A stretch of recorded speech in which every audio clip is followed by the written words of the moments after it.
ಬಣಗಳಾಗಿದ್ದಾವೆ. ಪ್ರವೀಣ್ ಶೆಟ್ಟಿ ಬಣ ಮತ್ತು ನಾರಾಯಣಗೌಡ ಬಣ ನಾವು ಬಂದಿಂದ ಹಿಂದೆ ಸರಿತೀವಿ ಅಂತ ಹೇಳ್ತಾರೆ. ಮಾತನಾಡಿದ್ರು ಅವ್ರ ಜೊತೆ. ಇದು ನಾನು ಮಾತಾಡಿರೋದು ನಿಮಗೆ ಗೊತ್ತಿಲ್ಲ.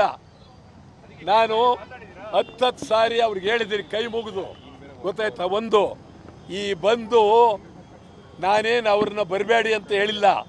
ಈ ಬಂದ್ನಲ್ಲಿ ಅವರು ಸಮಗ್ರವಾಗಿ ಭಾಗವಹಿಸಬೇಕು. ಈ ಕರ್ನಾಟಕ ಬಂದ್ ಅಂದರೆ ಇದು ಸಮುದ್ರ ಇದ್ದಂಗೆ. ಸಮುದ್ರದಲ್ಲಿ ನಾವು ಈಜೊಡೆಯುವಾಗ ನಾವೆಲ್ಲರೂ ಒಗ್ಗಟ್ಟಾಗಿ ಸೇರಬೇಕು. ಮತ್ತೊಮ್ಮೆ ಅವರನ್ನು ಭಾಳ ಅತ್ಯಂತ ಪ್ರೀತಿ ಅಭಿಮಾನದ ಮೇಲೆ ತಾವು ಬನ್ನಿ, ಒಟ್ಟಾಗಿ ಎಲ್ಲರೂ ಬಂದ್ ಮಾಡೋಣ ಅಂಥೇಳಿ ಈಗಾಗಲೇ ಕರೆದಿದ್ದೀನಿ. ಮತ್ತೊಮ್ಮೆ ಕರಿತೇನೆ. ಅವರಿಗೆ 2 ಕೈಯೂ ಜೋಡಿಸಿ ಕರಿತೀವಿ. ಅವರು ಬಂದ್ಗೆ ಬರಲೇಬೇಕು.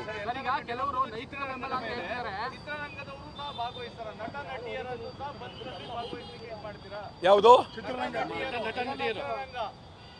ಚಿತ್ರರಂಗ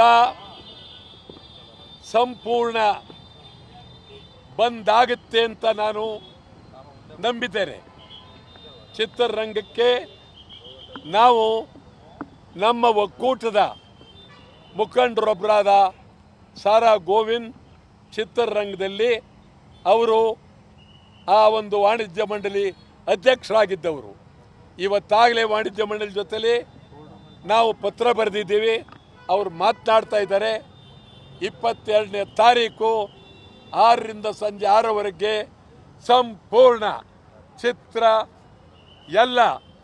ಚಿತ್ರ ಸಂಪೂರ್ಣ ಸಮಗ್ರ ಚಿತ್ರಮಂದಿರದ ಸಮಗ್ರ ಎಲ್ಲವೂ ಚಿತ್ರಕ್ಕೆ ಸೇರಿದಂಥ ಎಲ್ಲ ಬಂದ್ ಆಗುತ್ತೆ.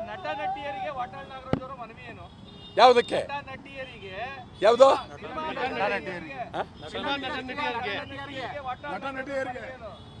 ನಟ ನಟಿಯರಿಗೆ ಬನ್ನಿ ಬನ್ನಿ, ಈ ಕಡೆ ಬನ್ನಿ, ಸ್ವಲ್ಪ ಒಳಗೆ. ರಾಮು ಬಾಪ ಇಲ್ಲಿ ಈ ಕಡೆ. ಅದೇನು ಇದ್ದಕ್ಕಿದ್ದಂಗೆ ನಟ ನಟಿಯರ ಬಗ್ಗೆ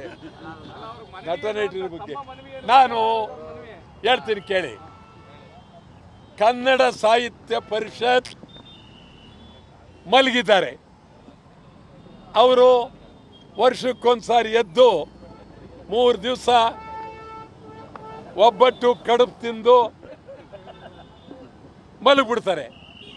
ನಾನಿವತ್ತು ಕನ್ನಡ ಸಾಹಿತ್ಯ ಪರಿಷತ್ಗೆ ಜೋಶಿಗೆ ಹೇಳ್ತಾ ಇದ್ದೀನಿ, ಗಂಭೀರವಾಗಿ ಹಿಂದೆ ಚಂದ್ರಶೇಖರ್ ಪಾಟೀಲ್ ಇದ್ದಾಗ ಇಡೀ ಕನ್ನಡ ಸಾಹಿತ್ಯ ಪರಿಷತ್ ಸಂಪೂರ್ಣ ಹೋರಾಟಕ್ಕೆ ಬೆಂಬಲ ಕೊಟ್ಟಿದ್ರು.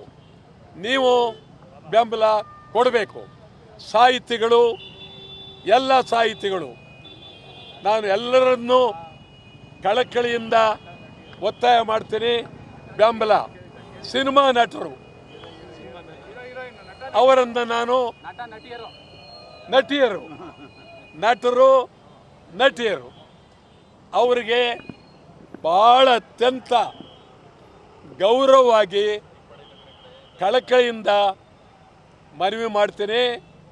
ಈಗ ನಮ್ಮಲ್ಲಿ ಕನ್ನಡ ಚಿತ್ರಗಳು ನಡೀತಾ ಇಲ್ಲ, ಪರಭಾಷೆ ಚಿತ್ರಗಳ ಹಾವಳಿ ಇದೆ. ಪರಭಾಷೆ ಚಿತ್ರಗಳನ್ನು ಬಹಿಷ್ಕಾರ ಹಾಕಬೇಕಾಗಿದೆ. ಈ ಸಂದರ್ಭದಲ್ಲಿ ಕನ್ನಡದ ನಟರು ನಟಿಯರು ನನಗೆಲ್ಲ ಭಾಳ ಬೇಕಾದವರು, ಅವ್ರ ಬಗ್ಗೆ ನಾನು ಗೌರವ ಇದೆ. ಕೂಡಲೇ ಅವರು ಬಂದ್ಗೆ ಸಂಪೂರ್ಣ ಬೆಂಬಲವನ್ನು ಕೊಡಬೇಕು ಅಂಥೇಳಿ ಕಳಕಳಿಯಿಂದ ಅವರನ್ನು ನಾನು ಒತ್ತಾಯ ಮಾಡ್ತೇನೆ, ಕೇಳ್ತೇನೆ.